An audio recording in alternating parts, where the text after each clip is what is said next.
섬기게 되었습니다. 이 청년부와 3청년부를 이제 섬기기로 제가 이제 결단을 한 것은 여러분과의 시간을 좀 갖고 싶었습니다. 제가 부임해서 아무래도 또 여러분들이 저와 오랜 시간을 같이 또 보내야 하고 그러니까 제가 여러분들과 더 친해지고 한 가족 같이 이렇게 지내는 시간들이 꼭 필요하다라는 판단이 들었습니다. 그래서 이제 여러분이 싫어도 매주 저를 만나야 하고 이제 친해져야 되는데 잘 부탁을 드리겠습니다. 설교는 이제 통상으로는 주일 낮 예배와 청년 예배를 분리해서 설교를 하는데 오늘 1부부터 4부까지와 6부 예배 설교가 동일한 것은 우리 공통 필수이기 때문에 오늘은 여러분에게 꼭 같이 나누고 싶었습니다.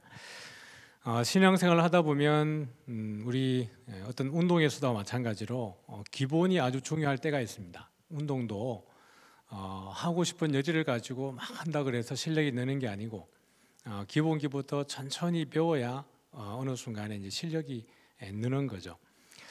배울 때는 실력이 늘지 않는 것 같아요. 매일 똑같은 것 같고 그때가 그때인 것 같은데 어느 시간이 일정하게 계속해서 훈련을 받다 보면 어느 순간에 실력이 이렇게 향상되어 있는 것을 보는 거죠.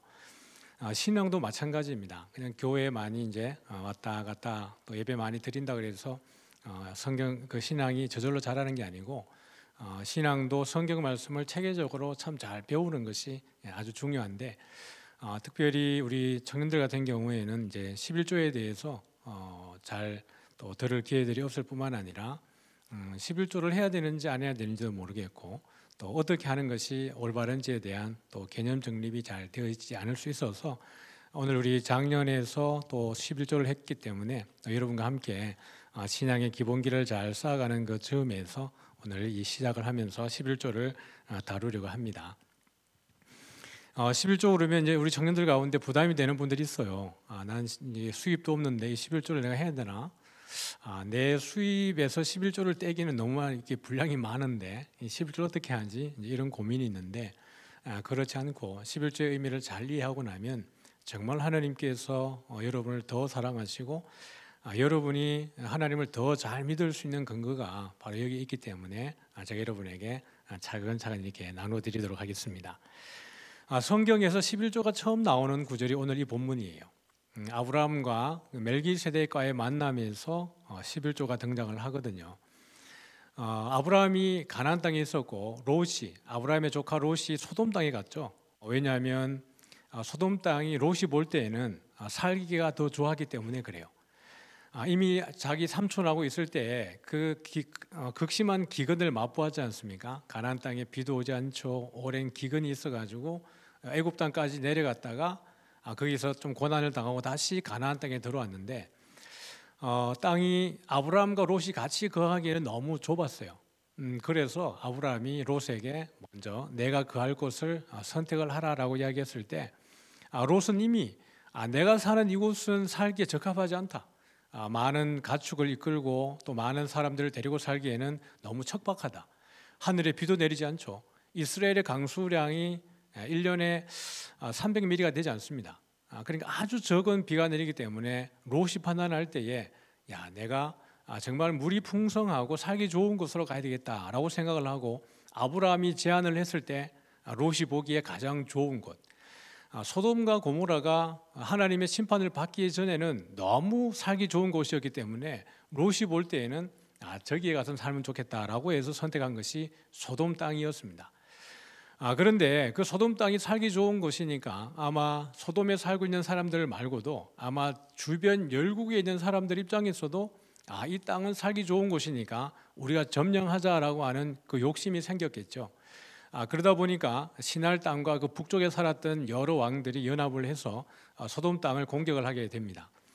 그러니까 소돔 땅에서도 연합군을 만들어서 대항을 했는데 이 전쟁에서 소돔의 연합군들이 지게 돼요. 그렇게 되면서 시날의 연합군들이 이 소돔에 있는 연합군들을 이기고 포로로 잡아갈 때 누구도 함께 가게 돼요? 롯도 함께 끌려가게 됩니다. 근데 이 소식을 전해 들었던 아브라함이 이미 자기는 자기 집에 종이 318명이 있었거든요. 그러니까 아브라함이 이 318명을 데리고 쫓아가서 로또 구하고 빼앗겼던 재물들을 다 찾아가지고 돌아온 거예요. 아브라함의 지략이 탁월하죠. 계획도 탁월하고 어떻게 보면 내가 성견지명이 있다라고 아브라함이 생각할 수 있었을 겁니다. 그러고 나서 아브라함이 사기가 등등해서 돌아올 때에 그를 맞이하러 나온 사람이 있었는데 그게 누구냐 그러면 소돔 왕이었고 그 다음에 살렘 왕이라고 하는 사람이 나와서 아브라함을 영접을 합니다. 그게 누구냐 그러면 오늘 본문에 보니까 누구예요? 멜기세덱이에요.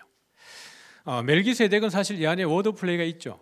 사람의 이름이 멜기세덱이기도 하지만 멜기세덱의 이름의 뜻이 있습니다. 그것은 뭐냐 그러면 의의 왕이라고 알고 있어요. 멜렉과 ጼ데크의 합성을 하고 볼 수 있죠. 멜렉은 왕이고 ጼ데크는 거룩한 의로운이라는 뜻입니다. 그러니까 이 멜기세덱이 나와서 아브라함을 맞이할 때 떡과 포도주를 가지고 나와서 아브라함을 맞이했는데 아브라함 입장에서 보면 아주 사기가 등등하죠. 와, 내가 대단하다. 이렇게 해서 내 조카도 구하고 빼앗겼던 모든 재물도 다 가지고 오고 돌아왔는데 멜기세덱이 아브라함이 하는 이야기는 뜻밖의 이야기를 하는 거예요. 막 여러분이 공부 열심히 해가지고 직장을 딱 이렇게 들어갔습니다. 그리고 첫 월급을 타고 아주 이런 뿌듯해가지고 엄마에게 딱 가가지고 엄마, 아버지, 내가 이렇게 직장에 취직하고 첫 월급을 받았어요 라고 이야기하면서 자기의 열심을 위로받고 싶어가지고 이야기했는데 엄마 아빠가 뭐라 그래요? 너를 합격하게 하고 너를 첫 월급을 받게 한 분은 하나님이니까 하나님께 다 드려, 하나님께 영광을 드려 라고 이야기하고 나의 수고는 전혀 언급하지 않고 그 수고를 누구에게 돌리는 거죠? 하나님에게로 돌리는 거예요. 지금 멜기세덱이 그 이야기를 하는 것입니다. 오늘 본문에 보니까요, 우리 20절 한번 볼까요? 같이 한번 20절 같이 읽어보겠습니다. 앞에만 시작. 너희 대적을 내 손에 붙이신 지극히 높으신 하나님을 찬송할지로다 하매. 이것입니다. 아브라함은 자기가 분명히 종을 훈련시켰고 그 종을 데리고 가서 그 모든 걸 회복해서 돌아왔는데 멜기세덱이 하는 이야기는 너희 대적을 내 손에 붙이신 이는 지극히 높으신 하나님이니까 하나님께 영광을 돌리라는 거예요. 이 아브라함 입장에서는 뭔가 한 대를 뻥 맞은 거예요. 자기를 가나안 땅으로 인도하신 분이 누구였어요? 하나님이었어요. 갈대아 우르에서 우상을 만들어 팔던 그 집의 아이였던 아브라함에게 하나님이 나타나서 하나님이 약속했으니까 너의 본토 친척 아비 집을 떠나서 내가 너에게 줄 땅으로 가라. 내가 너로 모든 민족에 복이 되게 하겠다 라고 해서 가나안 땅까지 들어오게 하신 분이 하나님이세요. 근데 아브라함이 그렇게 하는 가운데에 애굽 땅에도 갔다가 다시 가나안 땅에 오고 하나님이 동행했음에도 불구하고 이 전쟁의 승리를 자기의 영광으로 돌릴 뻔했는데 멜기세덱이 그렇지 않고 이 전쟁의 승리는 지극히 높으신 천지의 주관자이신 하나님이니까 영광을 돌리는 거예요.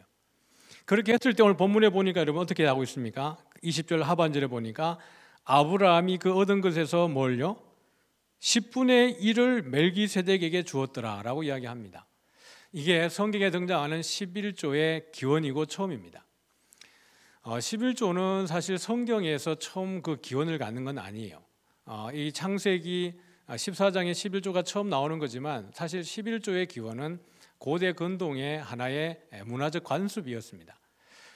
이미 그 지역에는 이런 11조를 내는 문화들이 익숙히 종종 있었는데 그건 뭐냐 그러면 한 부족 안에서 그런 일들이 일어났습니다.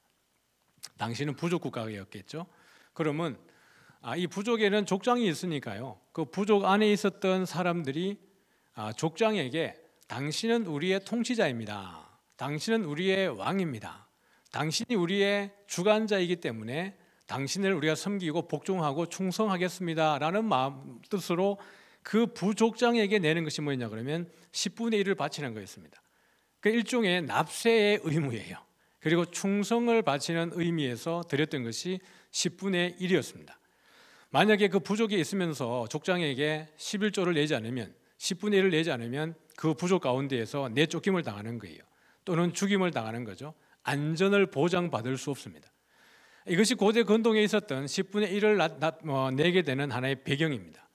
그러니까 멜기세덱이 아브라함에게 야, 너에게 전쟁을 승리하게 하는 분은 네가 아니라 바로 하나님이야 라고 이야기할 때, 그리고 하나님께 영광을 돌리라고 이야기했을 때 멜기세덱이 아브라함에게 11조 내라고 하지 않았어요. 근데 그 이야기를 듣자마자 아브라함이 멜기세덱에게 뭐 하는 거예요? 10분의 1을 내는 거예요. 그러면 그 당시의 고대 근동의 관습을 보았을 때 그 관습을 적용해서 보면 아브라함이 멜기세덱에게 그 11조를 내는 것은 멜기세덱에게 낸 게 아니라 하나님에게 낸 것이 될 텐데, 그럼 아브라함이 하나님께 11조를 낼 때의 그 근본 의도와 정신은 무엇일까요? 하나님은 나의 통치자다. 하나님은 나의 왕이다. 하나님이 내 인생의 주관자다라고 하는 그 신앙 고백이 사실은 아브라함이 11조를 내는 기본 정신입니다. 이게 성경에서 등장하는 11조의 기원이에요. 그리고 그 다음에 두 번째 등장하는 11조가 여러분 누구냐 그러면 야곱이에요. 야곱이 그 형을 피해가지고 바단 아람으로 도망가다가 여러분 루스라고 하는 그 곳에서 잠이 들었죠. 잠이 들었는데 꿈을 꾸었습니다. 꿈에 사닥다리가 나타나더니 그 사닥다리에 천사들이 오르락 내리락 하는 것을 보았어요. 그리고는 야곱이 그렇게 이야기하죠. 여기가 하늘의 문이로다. 여기가 하나님의 집이다라고 고백을 하면서 하나님에게 소원을 합니다. 하나님이 내가 가는 길에 늘 동행하시고 안전하게 지켜주셔서 내가 다시 이곳으로 돌아오게 되면 내가 하나님의 집을 여기다 짓고 뭘 드리겠다고요? 10분의 1을 하나님께 드리겠습니다 라고 소원을 하는 거예요. 그러면 첫 번째 아브라함이 하나님에게 11조를 드린 것과 야곱이 하나님에게 11조를 서약한 것은 동일한 개념에서 볼 수 있습니다. 그렇게 되면 하나님이 나의 왕이고 나의 통치자고 나의 주권자고 나와 한 분도 떠나지 않고 나와 동행해 주셨음을 내가 고백하겠습니다 라고 하는 야곱적인 표현이지만 그 의미 속에는 하나님을 내 인생의 주권자로 고백하겠다는 그 마음이 있는 것이에요. 그러므로 여러분 우리는 11조라고 이야기하면 이 11조를 내면 하나님께 복을 받고 11조를 내지 않으면 하나님께 저주를 받는다라고 하는 그 말라기의 내용 안에서 11조는 율법적이라고 생각을 할 수 있는데 그 율법보다 훨씬 이전의 근본적인 개념은 신앙적 개념이 더 훨씬 더 큽니다. 하나님의 왕, 하나님의 나의 주권자라고 하는 뜻이에요. 그러면 이후에 나오는 11조는 언제 등장을 하는 걸까요? 바로 이제 성전을 중심으로 해서 이 11조의 개념이 소개가 되고 있습니다. 이스라엘 백성들이 애굽 땅에 내려가서 400년을 노예로 지내는 동안에 그 노예 생활, 종 생활을 할 때에 하나님의 침묵의 시간처럼 보입니다. 여러분 분명히 그들의 조상은 아브라함이었고 이삭이었고 야곱이었는데 정작 그들에게 그 조상의 하나님은 어디가 계시냐라는 거예요. 우리가 일제시하에 그 36년의 세월을 보내는 동안에 얼마나 고난의 때가 있었습니까? 그런데 400년이라고 하는 시간은 정말 긴 시간입니다. 그런데 이들이 하나님의 직접적인 관여, 직접적인 개입을 경험해 보지 못하는 거예요. 모세가 내려가서 그들을 이끌고 나올 때에 그들에게 계속 궁금한 것은 도대체 여호와는 누구냐라는 거예요. 분명히 하나님이 모세를 통해서 여호와를 보냈는데 정작 여호와가 어떤 분인지에 대해서 노예로 400년을 살던 사람의 입장에서는 보면 그냥 관념적인 위치에서의 하나님밖에 없습니다. 우리 조상의 하나님인데 어떤 하나님이지? 그래서 여러분 출애굽에 나오면서 광야 생활을 지나는 동안에 많은 이적과 기적을 보게 되는 것은 그들이 귀로만 들었던 하나님을 어떻게 하는 거죠? 눈으로 목격하고 자기의 몸으로 체험하게 하시는 거예요. 그래서 홍해를 건너게 되고 광야에 물이 없을 때 물을 마시게 되고 만나를 먹게 되고 메추라기를 먹게 되어지는 것이 그들이 아무것도 공급받을 수 없는 데에서 공급받게 되고 그들의 생존할 수 있게 되어지는 것이 하나님의 은혜라는 거예요. 그러면서 이제 시내산에 딱 다다랐을 때에 하나님이 모세를 불러서 그렇게 여러 가지를 계명을 주시면서 이제는 내가 너와 함께함을 보여주겠다라고 하는 사인으로 그들에게 준 것이 뭐냐 그러면 성막입니다. 우리가 그냥 그 구약에 있는 그냥 제사 지낼 때 있는 그 텐트 같은 그 건물이 정말 중요한 거예요. 이스라엘 백성들이 오늘 우리가 이렇게 앉아서 이렇게 예배 드리는 것처럼 있을 때 그들이 행군을 하다가 광야에서 딱 머무르게 될 때 12지파가 동서남북으로 다 이렇게 배치를 하겠죠. 동서남북으로 배치할 때 그 항상 가운데에 배치하는 것이 뭐냐 그러면 성막입니다. 하나님은 항상 우리 가운데에 계시고 우리와 함께 있다는 것을 보여주는 거예요. 그들이 구름이 떠서 그들이 이동하게 될 때 가장 앞장서는 것이 하나님의 법궤가 언약궤가 먼저 앞서서 진행을 하게 되어져 있습니다. 항상 우리보다 앞서 가시고 항상 우리와 함께 계시는 것을 보여주기 위해서 그들에게 준 것이 뭐예요? 성막이에요. 성막에서 섬기는 사람들이 이게 누구냐 그러면 바로 어느 지파 사람들이에요? 레위 지파 사람들이에요. 레위 지파는 야곱의 여러분 아들이 몇 명이에요? 야곱의 아들 대답 안 하기로 했죠. 야곱의 아들들은 12명이에요. 야곱의 아들이 12명인데 근데 실제로 야곱이 이렇게 부인을 통해서 낳은 아들이 아닌데 야곱의 아들로 입양된 사람이 2명 있습니다. 누구냐 그러면 에브라임과 므낫세예요. 에브라임과 므낫세는 요셉의 아들이에요. 요셉의 아들인데 야곱이 자기의 양자로 입양을 해서 드리게 됩니다. 그러니까 야곱의 아들 12명 이름이 어떤 이름이에요? 요셉의 이름이 빠지는 거고 레위의 이름이 빠지고 그게 누가 이름이 들어가죠? 에브라임과 므낫세가 들어가게 되면서 12지파가 만들어져요. 누구와 누구가 빠졌다고요? 요셉과 레위가 빠졌어요. 그럼 요셉은 이미 애굽에서 총리로 있었고요. 그 다음에 이 레위의 역할이 뭐냐라는 거예요. 그래서 이들이 가나안 땅에 들어가게 되었을 때 땅을 12개로 다 쪼개가지고 땅을 분배하잖아요. 그런데 땅을 분배받지 못한 지파가 누구겠어요? 레위 지파예요. 그러면 레위 지파의 역할은 무엇이냐 그러면 성막을 섬기는 일에 집중하도록 했어요. 이 한 지파가 이스라엘에 있는 그 12지파의 장자들의 머리의 수를 계산해서 이 레위 지파의 수가 합하여져서 그 나이에 들어온 연령대가 하나님의 성전을 섬기도록 한 거예요. 그래서 그 성전만을 섬기는 레위인들에게는 하나님이 땅을 기업으로 주지 않았기 때문에 그들이 소득이 없습니다. 뭘 농사를 지어서 먹는다든지 가축을 키워서 먹는다든지 소출이 없어요. 그래서 레위인들의 소득과 소출을 하나님이 어떻게 책정하셨냐 그러면 뭘로 하셨겠어요? 이스라엘 백성들의 10분의 1을 내는 11조를 통해서 레위인들의 양식과 레위인들의 기업을 주었던 것입니다. 오늘 지금 제가 여러분에게 설교하는 것은 주일 1부부터 4부까지 PPT로 설교한 내용을 제가 여러분의 수준에 맞게 스토리텔링으로 풀어내고 있는 것입니다. 아시겠죠? 그래서 여러분 레위기에 보면 11조는 하나님의 것이라 그랬습니다.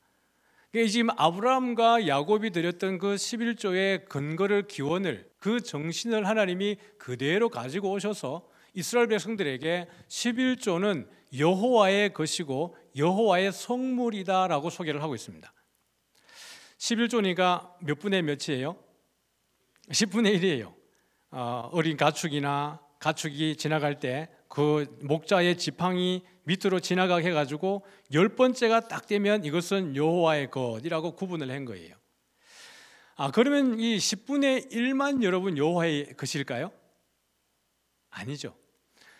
이스라엘 백성들이 가나안 땅에 들어가게 되었을 때 여러분 아무것도 없는 허허벌판에 들어갔겠어요? 아니면 들어갔을 때 이미 거기는 성읍도 있고 가옥도 있고 그다음에 밭도 있고 다 준비가 돼 있었을까요?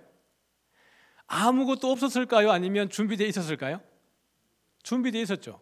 이미 거기에 살았던 가나안 족속들이 성읍도 만들고 집도 만들어 놓고 토지도 만들어 두고 다 한 곳에 하나님이 들어가게 하신 거예요.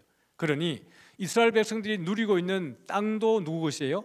하나님의 것이고 집도 누구의 것입니까? 하나님의 집이고 하나님의 것이고 그들의 모든 그 농작물들도 하나님이 예비해 놓은 거예요. 그러니 하나님의 것이 아닌 것이 아무것도 없는데 하나님은 몇 번째 것을 받으세요? 10번째 것 10분의 1을 취하시면서 이것은 여호와의 것이다 라고 이야기를 하는 거예요. 그 말의 본질적 의미는 모든 것이 하나님의 것이니까 다 하나님께 바쳐. 그러면 여러분 이스라엘 백성들이 먹고 살아요? 못 살아요? 못 살죠. 그러니까 10분의 1만 바치라고 하는 것은 하나님의 우리를 향하신 사랑입니다. 그래서 10개 가운데 한 가지를 취하시면서 하나님은 내가 다 받았다라고 하시는 거예요. 그것이 하나님의 우리를 향한 사랑입니다. 그러면 굳이 하나님이 왜 10분의 1을 내라고 하는 걸까? 그냥 줬으면 다 줘버리면 되는데, 그건 우리의 죄성 때문에 그렇습니다. 우리의 연약함 때문에 그래요. 10분의 1을 떼어서 하나님께 성물을 드릴 때마다 이건 누구의 것이라고 고백을 하는 거죠? 네, 하나님의 것이라고 고백을 하는 거예요. 10분의 1을 드리면서 요 10분의 1은 하나님의 것입니다 라가 아니라 내가 누리고 있는 모든 것이 누구의 것이라는 거예요? 하나님의 것입니다. 하나님이 10개 다 달라고 말하지 않고 10분의 1만 하나님께 드리고 나머지는 어떻게 하라는 거죠? 하나님의 영광을 위해서 우리가 살아가는 데에 다 쓰라고 하나님이 우리에게 위임하고 맡기시는 거예요. 지금도 여러분 마찬가지예요. 여러분들이 열심히 공부해서 또 취직을 했고 또 구직을 하고 있는 상황 속에 있는 것이지만요, 오늘 우리가 여기 있어지는 것이 하나님의 은혜입니다. 여러분을 있게 하신 분이 누구세요? 하나님이세요. 여러분에게 지혜를 주시는 분이 누구세요? 하나님이십니다. 여러분에게 힘을 주시고 능력을 주시고 모든 것을 만사에 준비해서 여러분이 살아갈 수 있도록 하시는 분이 하나님이세요. 그러므로 우리가 이제 청년의 때에 어떻게 보면 우리가 기본기를 잘 쌓아야 되는 거예요. 예배에 대한 기본기, 또 신앙의 여러 가지 요소들에 대한 기본기를 잘 쌓아야 되는데, 그렇게 해야 우리가 행복해져요. 주일날 여러분 이 시간에 우리가 주일을 온전히 교회 안에 머물고 있고 우리 믿음의 사람들과 함께 머물고 있다는 것이 정말 놀라운 복입니다. 이게 여러분에게 그냥 자연스럽고 당연하고 마땅하다고 생각하고 있다 그러면 그건 정말 놀라운 복이고요. 이 자리에 오기 싫은데 그냥 관계 때문에 끌려왔다, 끌고 오는 사람이 있는 게 복인 줄 믿으시길 바랍니다. 네. 우리가 여러분 이 하나님을 예배하고 온전히 주 안에서 주일을 평안하게 지내는 것이 계속해서 우리가 신앙의 기본기가 되고 그렇게 나아갈 때에 이게 신앙의 근력이 되고 맷집이 되는 거예요. 어떤 환란이 오고 풍파가 와도 내가 의지할 이는 하나님밖에 없다라는 거예요.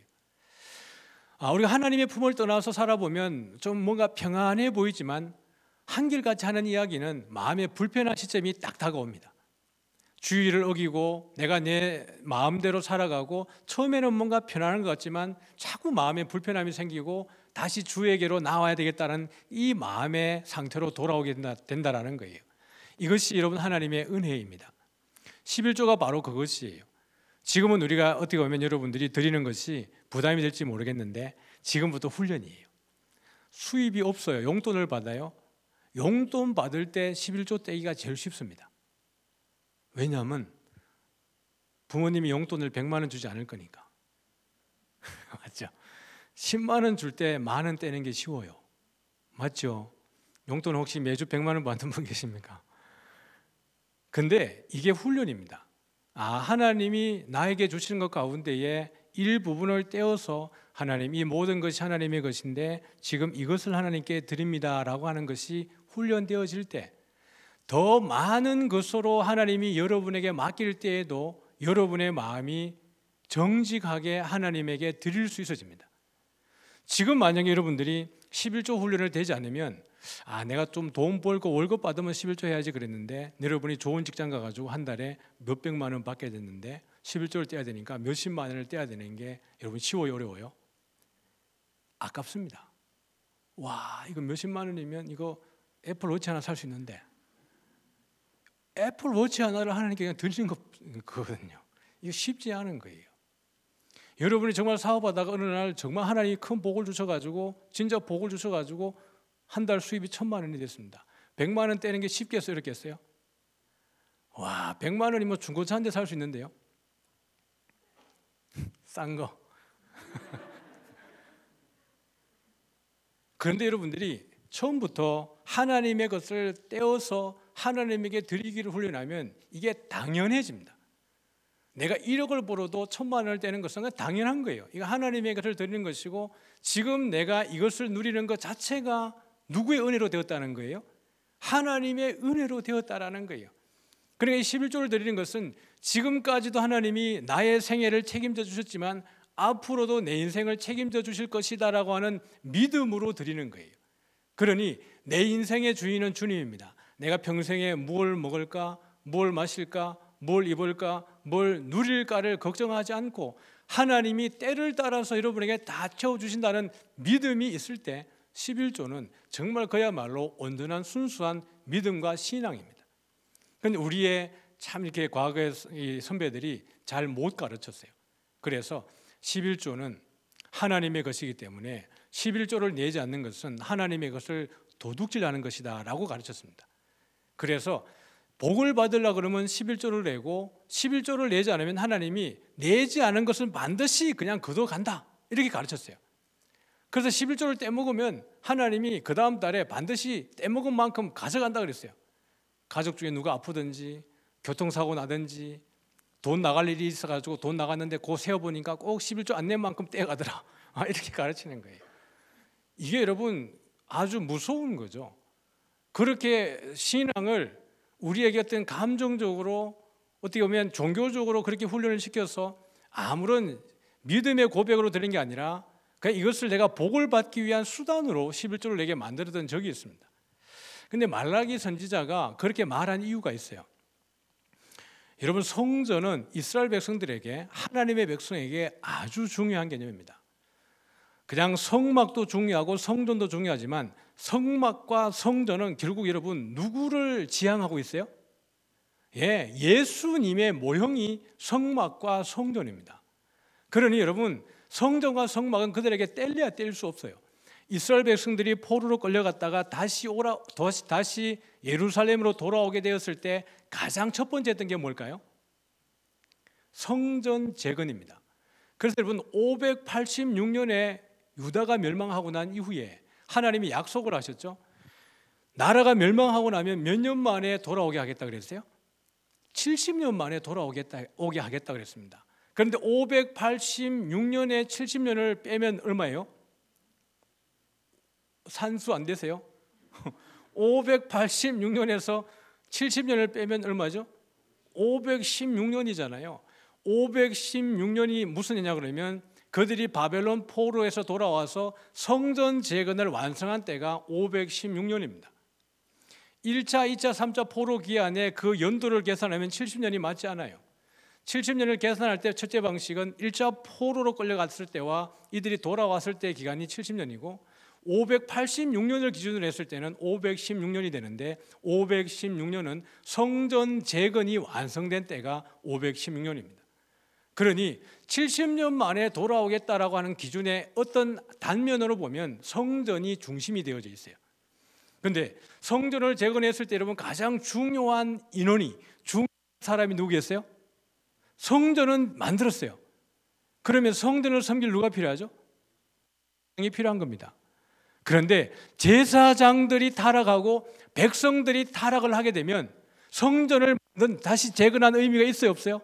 없어요. 그래서 이사야서에 보면 우리가 새 하늘과 새 예루살렘, 새 하늘과 새 땅을 이야기할 때 그것은 우리가 저기 멀리 있는 이 지구가 나중에 멸망하고 나면 다시 만들어진다고 말하는 이들이 말하는 새 하늘과 새 땅이 아니고요. 이사야에서 말하는 새 하늘과 새 땅은 예루살렘의 회복입니다. 성전이 재건되어지고 하나님이 다시 임하게 되어서 통치되는 그것을 새 하늘과 새 땅이라고 말을 하는 거예요. 그때에 레위인들이 필요하고 제사장이 필요한데, 말라기에서 말하면 제사장들이 하나님에게 눈먼 것, 병든 것, 저는 것을 드리면서도 불구하고 하나님께서 왜 온전한 것을 바치지 않니? 라고 이야기하니까 제사장들이 뭐라 그래요? 우리가 언제 온전하지 않은 것을 바쳤습니까? 우리는 온전한 것을 바쳤다라고 이야기를 하고 있는 거예요. 성전에 대한 신앙이 완전히 무너졌어요. 그러니까 말라기가 말하는 온전한 11조를 드리라고 말하는 것은 무엇이에요? 그들의 정신은 다 사라지고 허물만, 껍데기만 11조를 올리고 있는 그들의 모습을 여러분 고발하고 있는 거예요. 너희들이 시험해 보라. 하나님이 쌓을 곳이 없도록 붙지 아니하나 보라. 하나님은 시험하라 그러니까 진짜 시험하라고 하는 사람들이 있습니다. 11조 한번 내봐. 그럼 하나님이 복을 준다니까 라고 하는 분이 계세요. 여기에서 시험해 보라고 하는 것은 수사적인 표현입니다. 제가 어릴 때 그 뱀에 물려 죽을 뻔했잖아요. 근데 이 뱀에 물려가지고 집에 오니까 이게 손을 꽉꽉 묶어가지고 집에 오니까 저희 아버지가 했던 얘기가 첫 마디가 그거였어요. 여러분 부모님 같으면 어떻게 얘기했겠어요? 펄쩍 뛰고 난리 났겠죠. 어떡하냐고 막 지금 119 불러야 되나 뭐 이래 했겠죠. 저희 아버지 하신 얘기가 나가 죽으라 그랬어요. 지금 죽을 지경에 왔는데 아버지가 한 얘기가 나가 죽으라 그랬어요. 그럼 제가 아버지 나가 죽을게요. 나가 죽는 게 맞아요? 아니면 제가 그냥 죽어버리면 아버지가 아유 잘 죽었다 그런 것이 아버지가 나가 죽으라는 말의 본심이겠어요? 아버지가 그때 저에게 나가 죽으라 한 것은 어떤 마음이었겠어요? 본인이 속상해 죽겠다는 거잖아요. 그러다 정말 제가 죽으면 어떻게 했겠어요? 그 아버지 마음속에 얼마나 한이 되겠어요? 자식을 제대로 간수하지 못한 것에 대한. 시험하여 보라고 하는 것은 진짜 하나님이 너나 시험해봐 11조를 내봐 그러면 복 줄게 이런 개념이 아니고요. 너희들의 신앙이 다시 온전해져야 된다. 11조를 낼 때 정말 하나님을 사랑하는 마음으로 모든 인생의 주관자가 주님인 것을 너희들이 잘 알고 그렇게 너희들이 드려야 된다. 믿음의 회복을 하라라고 하는 것이 하나님이 11조 온전한 11조를 내라고 하는 것이에요. 서기관과 바리새인들이 박하와 해양과 근처에 11조를 드렸어요. 그것은 우리 수확물 가운데 가장 이 추수하고 나면 가장 알갱이가 작고 그다음에 이 소출이 적은 양이 적은 것을 이야기하는 거예요. 근데 그런 것까지도 일일이 조금씩 조금 나눠가지고 11조를 드렸는데 더 중요한 것, 이웃을 사랑하고 공정하고 공평하고 정직하고 하나님을 사랑하는 것, 이런 것이 다 사라진 그냥 껍데기만으로 드리는 그 11조를 예수님이 지적하고 있어요. 그건 하나님이 받겠느냐라는 거예요. 너희들이 이것도 하고 저것도 버리지 말아야 될지니라 라고 이야기를 하는 겁니다. 오늘 이 11조가 복의 원리인가라는 것이 오늘 제목이에요. 정리하면 11조를 그냥 낸다고 하나님이 복 주겠다라고 하는 게 아니에요. 11조를 내는 그 정신으로 11조를 낼 때 하나님은 약속하셨습니다. 내가 너희에게 복을 주겠다라고 약속을 하셨어요. 그리고 너희들이 그렇게 진심으로 하나님을 사랑하고 공동체를 사랑해서 하나님의 약속을 지키고 계명을 지킬 때 너희들이 하나님께 복을 구하라. 그러면 내가 복을 주겠다라고 이야기를 하고 있는 것입니다. 청년의 때에 여러분들이 신앙의 기초로서 11조는 아주 중요합니다. 계속해서 여러분들이 고민하게 되는 것이 내가 11조를 해야 되는가 말아야 되는가 고민이 많을 테고, 어떤 이들은 11조를 하지 않아도 된다는 말을 듣고 싶을 수도 있습니다. 그건 율법이기 때문에 구약에 있었던 거기 때문에 11조를 내지 않아도 돼라는 말을 기다리고 있는지 모르겠지만 그렇지 않습니다. 이것은 온전히 예수님이 나의 왕이고 예수님이 내 인생의 주관자입니다 라는 고백으로 올려드리는 것이 11조의 가장 중요한 개념입니다. 그래서 여러분들이 이번 한 주간 또한 나눔도 하고 또 한 주간 지내는 동안에 내가 정말 하나님을 온전히 신뢰하고 있는가? 내 인생을 정말 주님이 책임진다는 것에 대한 확신이 나에게 있는가? 내가 조금 내 것을 소유하고 나면 더 낫지 않을까? 라는 고민이 있다면 기도하는 가운데에 우리의 것을 하나님께 맡기는 훈련이 있어지기를 소원합니다. 그래서 11조를 당장 떼기 여러분이 너무 부담스러우면 괜찮습니다. 100분의 1을 내도 괜찮아요. 그러면서 여러분들이 훈련하는 겁니다. 하나님, 내 것을 드리는 훈련을 하겠습니다. 내 마음속에 더 큰 확신과 두려움을 다 몰아버리고 하나님 한 분 있으면 됩니다 라는 그 마음을 주세요라고 여러분들이 그렇게 기도하고 훈련했으면 좋겠습니다. 다윗이 말하기를 여호와는 나의 목자시니 내게 부족함이 없다 그랬습니다. 우리가 아무것도 없어도 주님이 있으면 다 가진 줄 믿으시길 바랍니다. 여러분의 영혼이 평안한 것이, 영혼이 자유한 것이 제일 중요해요. 여러분이 다 가지고 있어도 주님이 없으면 nothing입니다. 아무것도 없는 것이에요. 세상 사람들은 많은 것을 가지고 있어도 주님이 없기 때문에 결국에는 제로입니다. 그러나 우리는 그들과 비교해 봤을 때 부족한 게 있다 할지라도 주님이 계심으로 인하여서 우리는 모든 것을 가지고 있는 줄 믿으시길 바랍니다. 오늘 우리 찬양하죠. 우리 하나님은 우리에게 복을 주시기를 원하시는 분이십니다. 우리 찬양하면서 한 주간에 우리의 삶을 주님께 맡겨드리는 은혜가 있어지기를 축복합니다.